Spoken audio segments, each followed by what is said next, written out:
الله تعالى وبركاته. مرحبا اعزائي التلاميذ. في هذا الفيديو ديالنا ديال اليوم واحد الفيديو اللي هو مهم بزاف، لان غنتعرفوا فيه واحد البلاغ اللي كانت منزله لنا الوزاره ديال التربيه الوطنيه، وغادي نوضحوا ان شاء الله هادشي مزيان. وهادشي يعني راه كيهم التلاميذ اللي هما متبوعين بامتحانات اللي هي اشهاديه، يعني التلاميذ ديال الوطني والتلاميذ ديال الجهوي اللي كيسولوا على الدروس يعني اللي غتحط لهم ان شاء الله هذا العام في الامتحانات، اولا في هذا الامتحان الوطني والجهوي ديال عام 2021. فغادي نقراو يعني هادشي وغادي نوضحوه مزيان، ولذلك انا كنطلب منكم انكم يعني تتبعوا الفيديو من الاول حتى الاخر باش انكم تفهموا هادشي مزيان وتستوعبوه مزيان. واللي كيشوف القناه ديال النهوض من جديد اول مره ما ينساش انه يشترك في القناه، ايضا افعال الزر ديال الجرس باش انه يبقى كيتوصل بالجديد ديالنا ان شاء الله، او لاخر المستجدات ديال التعليم ان شاء الله. فالمهم يعني باش ما يكونش الفيديو طويل غادي نحاول انني ننزل شويه. كيف ما كتشوفوا امامكم يعني في البدايه ديال البلاغ، هذا البلاغ راه موجه يعني لجميع المديريات الاقليميه وايضا الاساتذه، يعني مؤسسات اللي هي عموميه وايضا المؤسسات الخصوصيه، وموجه ايضا للاساتذه. كيف ما كتشوفوا امامكم يعني الموضوع ديال البلاغ في شأن تتبع ومواكبه انجاز البرامج الدراسيه. فحنا يعني غادي نجو للبلايص اللي هما مهمين.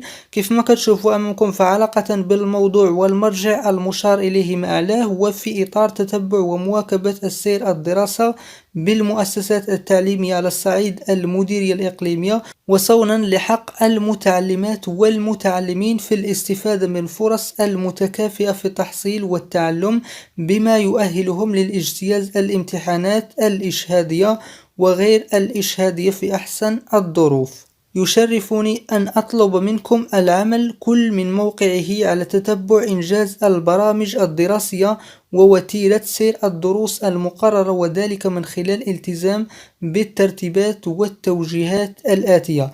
وكيف ما كتشوفوا امامكم فهاد الوزاره ديال التربيه الوطني والتعليم فراها كتطلب يعني مجموعه ديال الحوايج من هاد المديريات الاقليميه وايضا من هاد الاساتذه.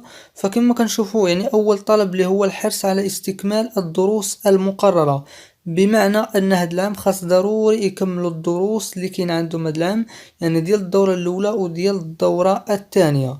وكيف ما كنعرفوا اللي وقع في السنه الماضيه فرح حذفوا يعني مجموعه ديال الدروس، والتلاميذ ديال الثانيه بكالوريا راه دوزو يعني الاغلب ديالهم فقط في الدوره الاولى، ودوزو لهم يعني فقط شي دروس لهم قلال في الدوره الثانيه، ولكن ركزوا لهم على الدوره الاولى. فهادشي يعني هو اللي وقع في السنه الماضيه. فهاد العام يعني كيطلبوا منهم باش انهم يكملوا الدروس. اما يعني بالنسبه واش غادي يعتمدوا لكم على الدروس ديال الدوره الاولى ولا الثانيه، فحاليا يعني مازال ما كاين والو. فيعني نتوما ركزوا مزيان وضبطوا الدروس ديال الدوره الاولى باش ان شاء الله تجيبوا فيهم النقطه بحول الله، وحاولوا انكم تضبطوهم. اما يعني بالنسبه للنقطه الثانيه اللي هي المراقبه المنتظمه للوثائق التربويه الموثقه لسيروره الدروس.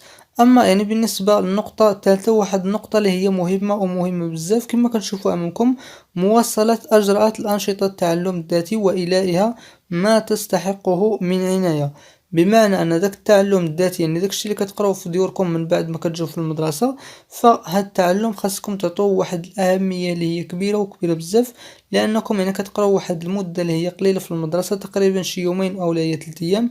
ولكن التعلم الذاتي خاصكم تركزوا عليه وتراجعوا يعني دوك الدروس اللي كديروهم، حاولوا انكم تراجعوهم مزيان، وحاولوا انكم يعني تنظموا داكشي باش ان شاء الله تحصلوا على نقاط اللي هي جيده بحول الله.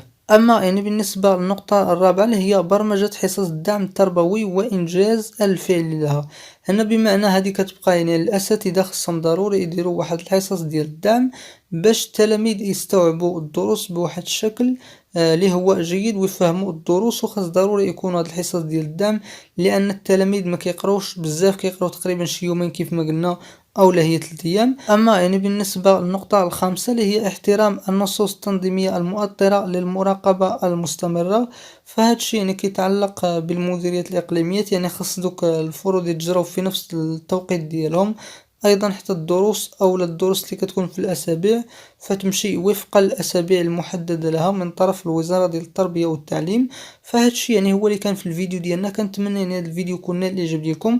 غادي نذكركم يعني بالاهم ما جا في هذا الفيديو. كيف ما كنشوفوا هنا انا الوزاره يعني كتطلب من هاد المديريات او من هاد الاساتذه لانهم باش يكملوا الدروس، وايضا يقولوا للتلاميذ لانهم يركزوا بواحد الشكل اللي هو كبير على التعلم الذاتي، يعني داكشي اللي كتقراو في الديور حاولوا انكم تراجعوا مزيان وتراجعوا بواحد الشكل اللي هو جيد، وتركزوا على الدروس ديال الدورة الاولى وتضبطوهم مزيان. راه كاينين مجموعة ديال التلاميذ اللي وقع لهم تراكم ديال الدروس ووقعوا لهم صراحة مجموعة ديال المشاكل، فهاد الشيء ان شاء الله غنديروا عليه مجموعة ديال الفيديوهات باش كل شيء ينظم الاوراق ديالو بحول الله. وكنتمنى ان هذا الفيديو يكون نال الاعجاب ديالكم، وما تنسوش انكم تشتركوا في القناة، ايضا تفعلوا الزر ديال الجرس. وغادي نقول لكم الى اللقاء، ونتلاقاو في حلقات قادمة بحول الله. الى ذلكم الحين استودعكم الله.